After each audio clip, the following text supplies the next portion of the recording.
I have the honor and privilege of introducing our next speaker, and I'm going to keep it short and sweet, but I had the honor but I had the privilege of working at the University of Pennsylvania at the Fells Institute of Government when now Mayor Parker, then State Representative Parker, was an executive student there. And I remember being so impressed with her. Every weekend when she would come in for the program, she would come straight from Harrisburg, wheelie bag in hand. And I don't know how anyone has a high-powered job like that and does an executive master program at Penn. But she did it. And she was always excited to share what she was working on in the State House. And just as much as she was excited to tell us about what Langston was up to, she had a very young son at the time. And I sincerely admired her then as she successfully juggled this career and family and the master's program. And to watch her become the first woman mayor and see her working to make this incredible vision for our city a reality for all of us is just awe-inspiring. And I am so grateful that she's here with us today to present the award to Leslie Ann Miller. So please join me in welcoming Mayor Cherelle Parker.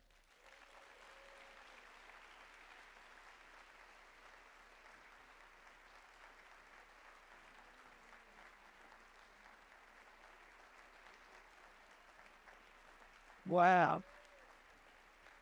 Yeah. Lord, this group sure looks good this morning. I walked in and I said, wow, you all really put it together. Give yourselves a round of applause. Women in public leadership, if there were ever a time in our nation, in our commonwealth, and in our city where we needed to celebrate and create a space and place for women to know that they are needed, desperately needed, when it comes to public leadership, the time is now.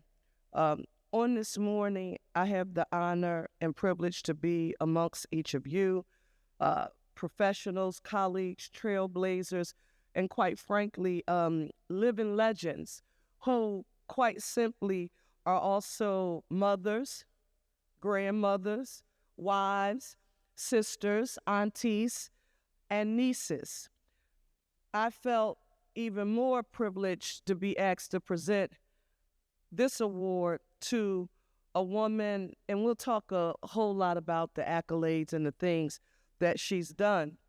But I need to say to you personally that she is now in the therapist field with me as mayor of this city. She is a trusted confidant. You can always count on her to give it to you straight. Listen, whether you like it or not. During her 25 years as a civil litigator, Leslie amassed an impressive list of firsts that underscore her pioneering spirit and groundbreaking accomplishments. She shattered glass ceilings as the first woman partner in her law firm, paving the way for future generations of female attorneys who would eventually follow in her footsteps. She broke barriers as the first woman elected as president of the Pennsylvania Bar Association, demonstrating her leadership and dedication to advancing the legal profession. When I first started seeing her work in real time and live and in living color, it was when she served as the General Counsel of the Commonwealth of Pennsylvania under then Governor Ed Rendell. She served with distinction. She was known as being tough. No one messes with Leslie Ann Miller. That's a real thing if you don't know it. But she brought along with her that expertise and the integrity to bear some of the most pressing issues that were facing our Commonwealth at that time. She was also an advisor to Mayor Michael Nutter, where she provided invaluable counsel and guidance and she helped him as mayor shape policies and initiatives that have had a lasting impact here in our city.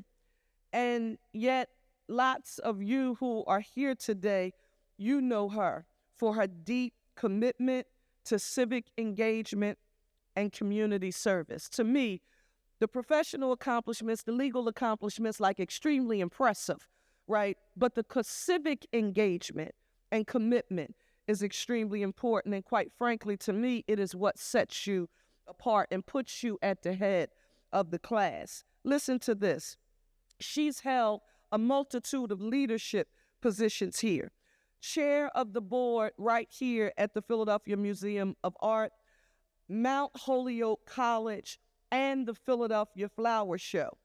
Her dedication to these organizations has been nothing short of exemplary, and her leadership to help shape the cultural landscape, arts and culture, the sweet spot that is a great unifier here in our city. She has helped to lead that effort. It is through her mentorship, guidance, and support that she has inspired, and this is true because I'm one of them, countless women to reach for their dreams and to break through barriers in places and spaces where people may not necessarily be welcoming you with open arms. Leslie has been a trailblazing mentor. In the same spirit of service and empowerment, she has also done the hard work, listen, behind the scenes, helping to elect women to local, state, and federal offices. Two of my women mentors, Marion Tasco and Augusta Clark. Some of you, how many people in here know Marion Tasco and Augusta Clark? Oh, I'm okay, all right, I'm okay, all right, I'm amongst friends. I thought I was telling my age here. But I want you to know that those women who helped to lay the foundation for the Cherelle Parkers and the Catherine Gilmore Richardsons of the world, Leslie Ann Miller, was a part of a very small, I don't know if you can think back, Leslie, to what it was like when those groups were coming together to figure out whether or not women would help to raise money to get other women elected. Those circles were small. I must say that I am humbled to stand before you today to honor Leslie. I want you to know that Cherelle L. Parker, the first woman mayor, the 100th mayor in the birthplace of democracy, sixth largest city in the nation, first woman in 341 years, is proud to stand before you to say, Leslie, thank you so very much for what you've given to our city, what you've given to arts and culture, and thank you for having shoulders that have been broad enough to let the Cherelle Parkers of the world stand. Ladies and gentlemen, let's stand up and give a warm round of applause for our honoree, Leslie Ann Miller.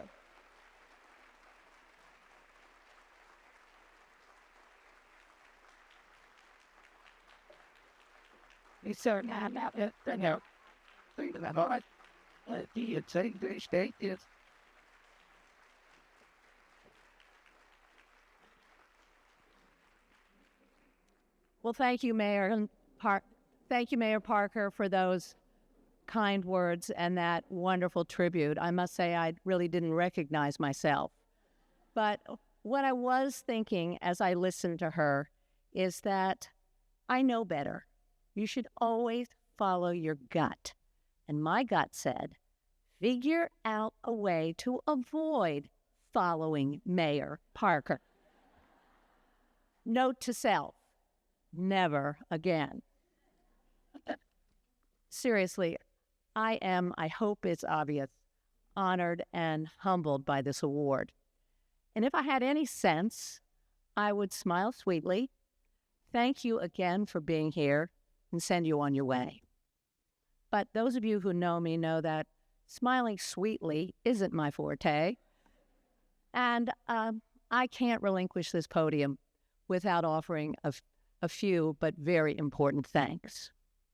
First, of course, to Mayor Parker for rushing from a cabinet meeting today to honor us with her presence. We've all watched her in these first few months in office take off at breakneck speed, pursuing her agenda, cleaner, greener, safer, at a pace that we couldn't keep. And again, as she demonstrated today, always dressed to the nines, including high heels. And I hope you noticed her shoes here today. Mayor Parker exemplifies a woman in public leadership. We want her to succeed, and all of us must support her to ensure that she does. Mayor, thank you again for being with us.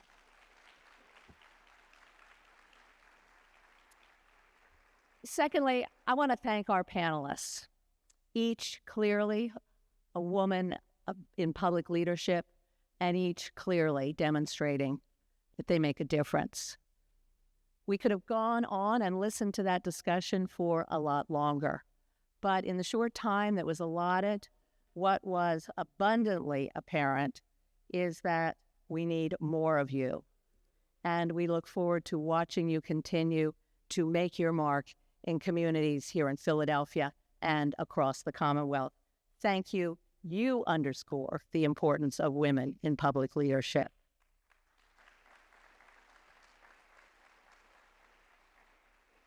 To the Committee of 70, Eric Kreitler and the board, thank you for this award, but especially Lauren Priscilla. She reminded us that it was just a year ago that many of us sat in the audience and cheered when we heard the news of her appointment to lead 70.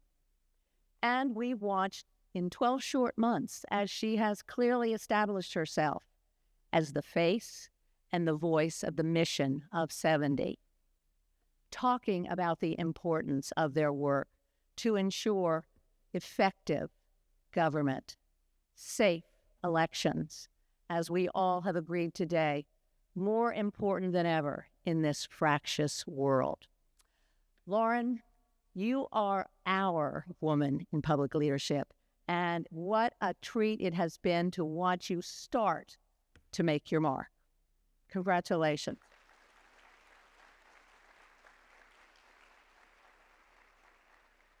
And of course, one of Lauren's strengths is bringing women along, reaching back, as we've seen here with Clarissa Griebel and her very quiet but strong and effective team.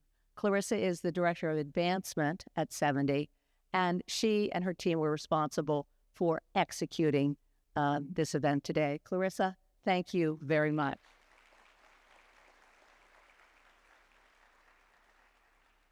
Finally, to all of you, not only do you honor me by being here today, but you represent the growing number of women in public leadership positions.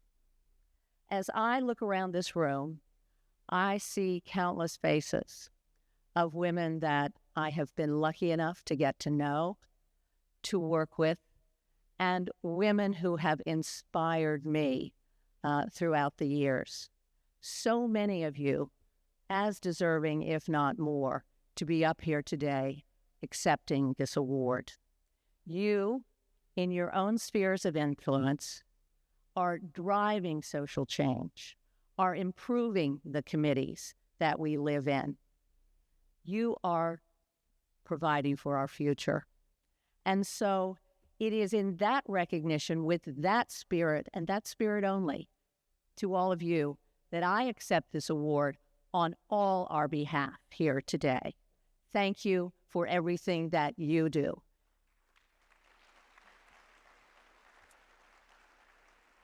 And finally, with all of you today, I celebrate the progress that has been made in our communities. We're making a difference. All of us should leave here today, as I think we already are, energized by what we have helped to make happen, and we should all leave here with hope in what we're collectively going to do. But we don't get off that easily, because the celebration has to be tempered by a dose of reality. We need to recognize that despite the fact that great progress has indeed been made, we have a long way to go.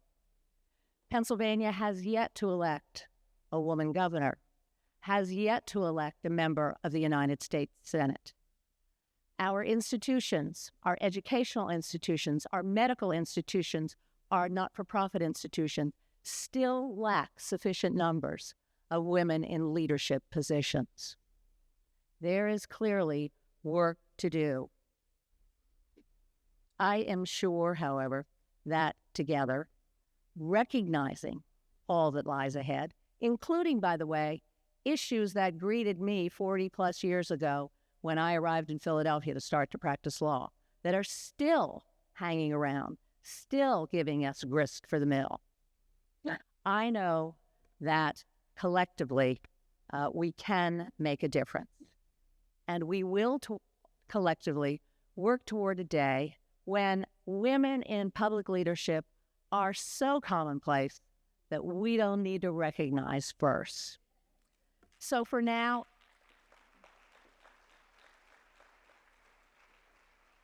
I want to reiterate my thanks. You have truly humbled me. And I want to say again, celebrate each other as you leave here today. Celebrate the combined strength that we wield. And equally importantly, with me, look forward to the progress that we will continue to make. Thank you so very much.